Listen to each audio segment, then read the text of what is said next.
It's really quite beautiful here, huh? Amazing. That's a lot of snow, man. Are you rolling? Oh, sorry. I didn't know. Hey, I'm Gautam and I'm here in Dras with the FS7 Mark II filming. Gautam, I don't think you're supposed to mention that. I can't even mention why I'm here. No. What's the... Hi, I'm Gautam and I'm here in Dras filming Himalayan brown bears and... Gautam, I don't think you're supposed to mention that. I can't even say why I'm here? No. What's the point of even coming over here? But you were told about this. I really don't know well. Yes. Maybe I quit. How about that?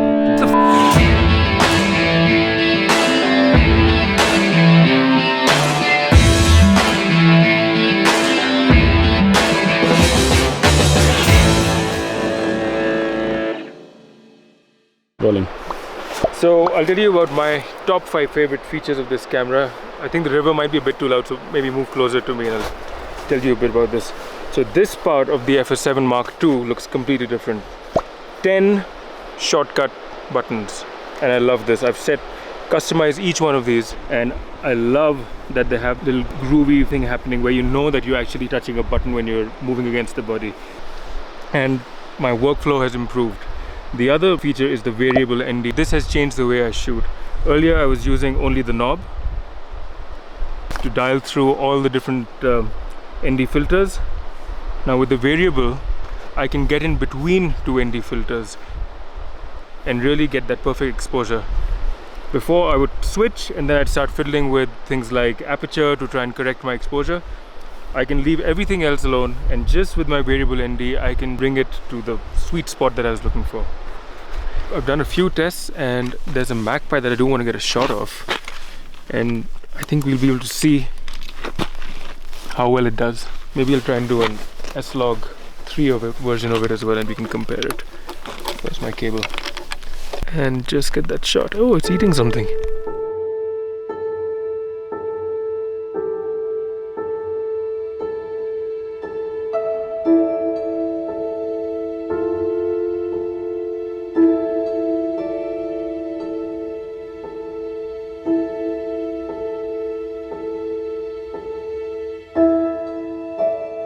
Another really cool thing about the FS7 Mark II is that as you start working with it, you discover these improvements that they've done. So Sony's obviously been listening to what we were saying.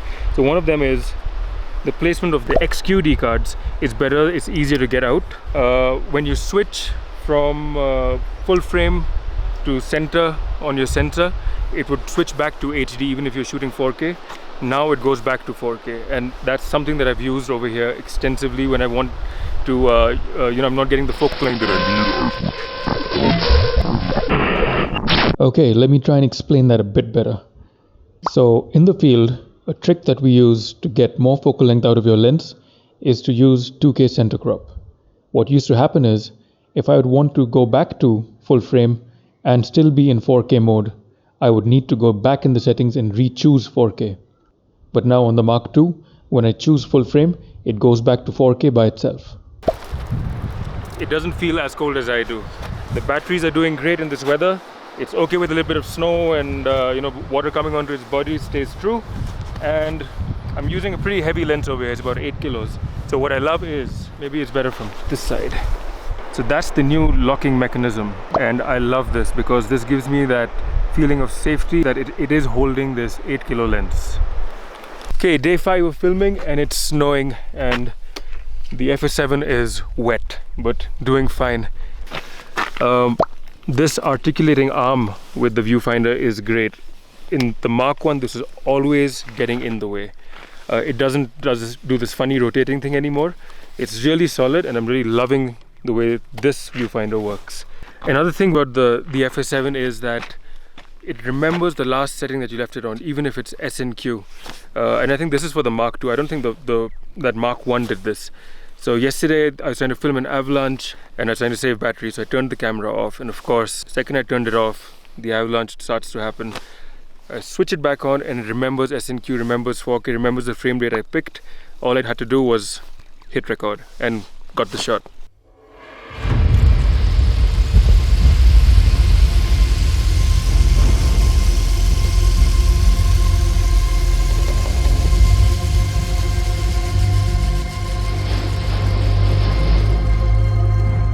Okay, now I do wish I had a rain cover, but on the upside, the camera's never been this clean, and the lens too.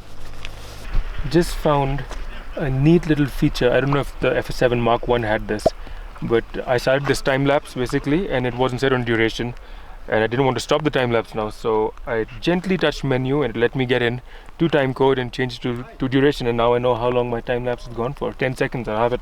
Great. Okay, it's raining again, so I think I'm going to get out of here now.